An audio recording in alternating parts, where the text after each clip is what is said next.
Welcome to Francis Reads the Bible. Today I'm moving on to Exodus chapter 16.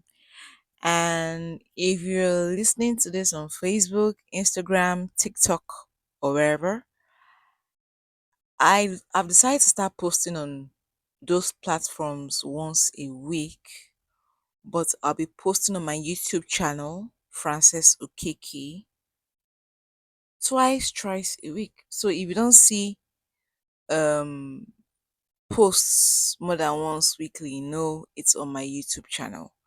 So, Exodus chapter 16 is about manna and quails. So, remember where we read last? Okay, that was 2 episodes ago. God had taken them from Egypt, they've crossed the Red Sea, and now they're moving around.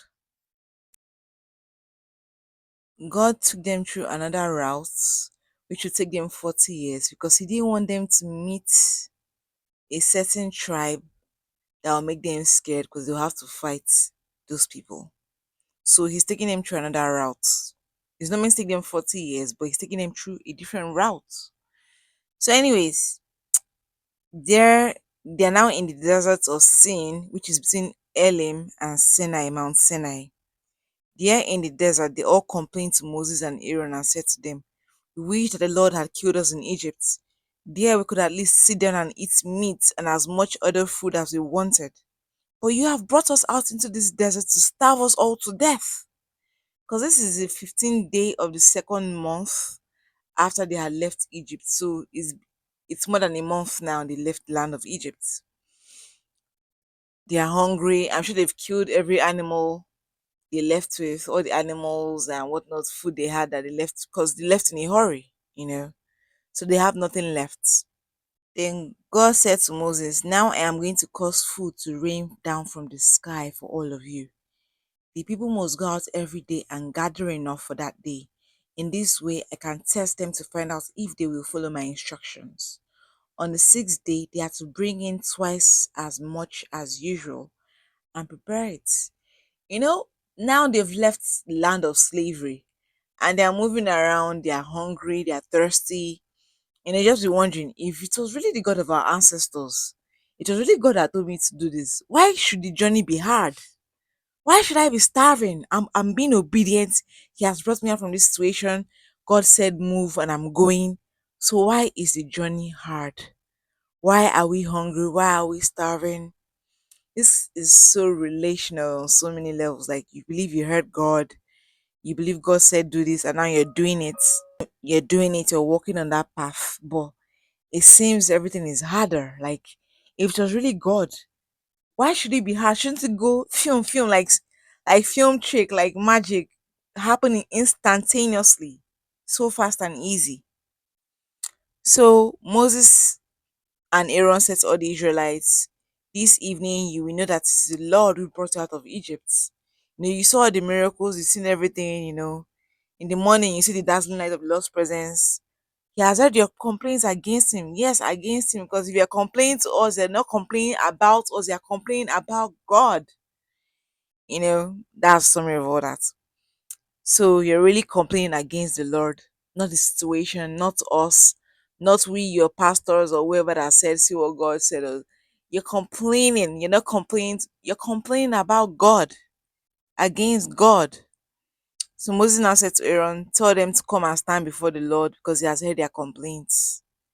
As Aaron spoke to the whole community, remember Aaron is Moses' mouthpiece, he turned toward the desert, and suddenly the dazzling light of the Lord appeared in a cloud.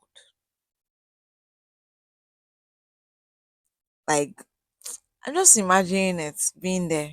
Anyways, so God said to Moses, "I have heard the complaints of the Israelites. Tell them at twilight they will have meat to eat, and in the morning they will have all the bread they need. Then they will know that I, the Lord, am their God." Woo! So in the evening, a large flock of quails flew in from wherever they flew in from. God brought, they were migrating or whatever. God just brought them into the camp to cover the camp. And in the morning, there was dew all around the camp. When the dew evaporated, there was something thin and flaky on the surface of the desert. It was as delicate as frost. When the Israelites saw it, they didn't know what to do with it. They were like, "What's this? What's this?" And Moses said to them, "This is the food that the Lord has given you to eat." Imagine, they complained, they cried unto God, and God answered them to show them that I am the. It was me that told you guys to leave.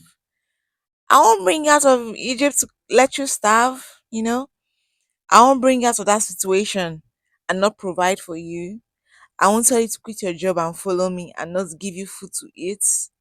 I won't tell you to do this and I won't make things happen the way I want it to, you know?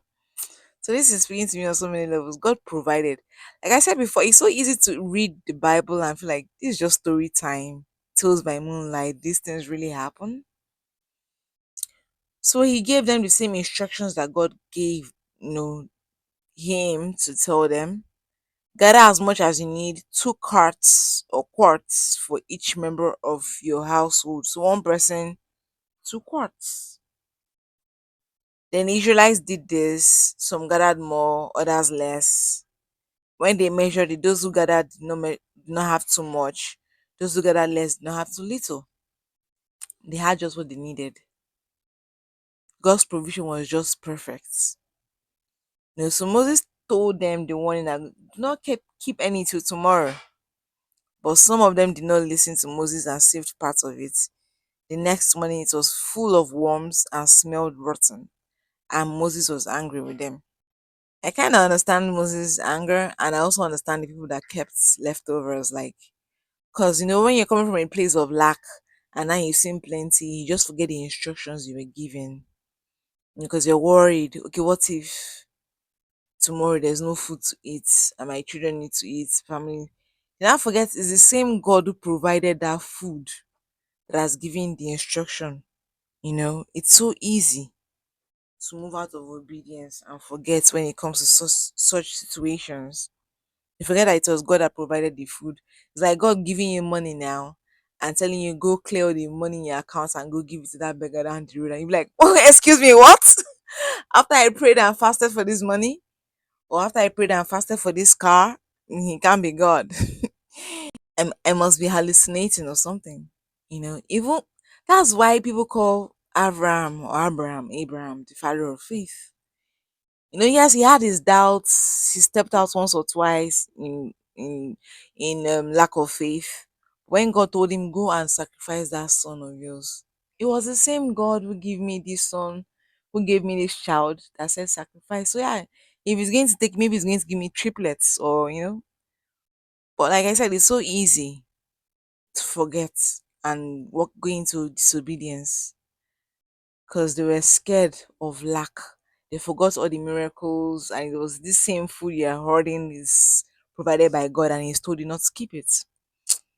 So every morning, each one gathered as much as they needed, and when the sun grew hot, the manna melted.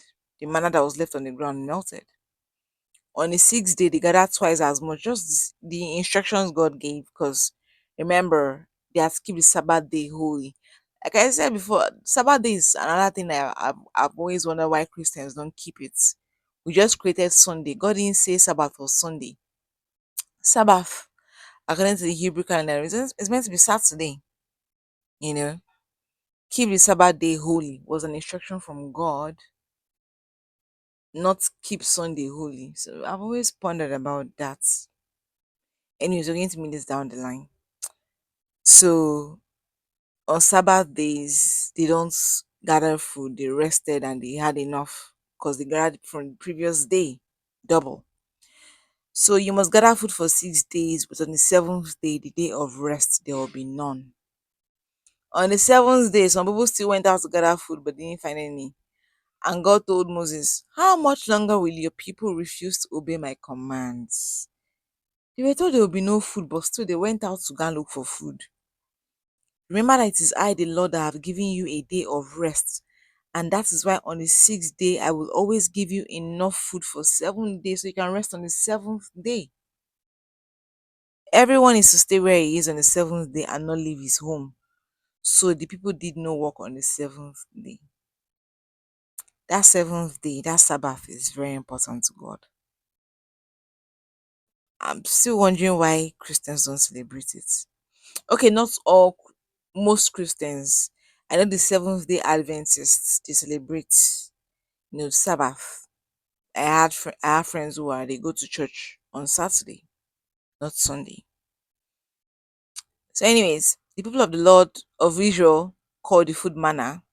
It was like a small white seed and tasted like thin cakes made with honey. Wow, just imagine. So Moses said, the Lord has commanded us to save some manna to be kept for our descendants. So they kept that, like 2 quarts of it, in a jar and placed it in a Lord's presence to be kept for their descendants to see. This is what God fed us with when we left the land of Egypt. This is what we call manna. Quails are still in existence, so there's no need to keep quails for them to see. So, as Lord had commanded Moses, Aaron put it in front of the covenant box so that it could be kept. The Israelites ate manna for the next 40 years until they reached the land of Canaan where they settled. The standard dry, yeah, the Bible always helps us understand the measurements. Standard dry measure then in use equal 20 quarts.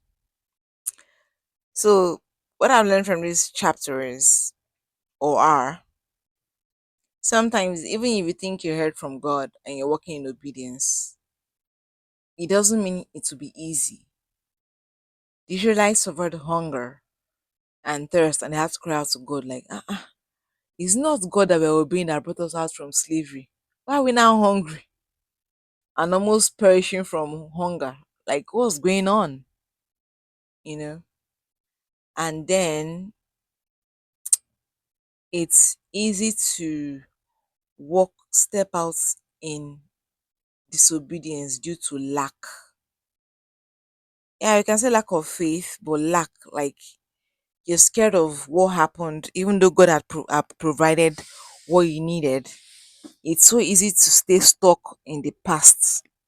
Like the Israelites were hungry, but God has provided food and He's giving them instructions, but they are still in that mindset of poverty, of lack, and refuse to obey God because they were worried that what they've God has brought them out from, will still come and meet them again, and they were still in it. And you're like, what if tomorrow there's no food? Forgetting that God has provided and moved them away from poverty and lack and hunger. So yes, that's another thing I've learned,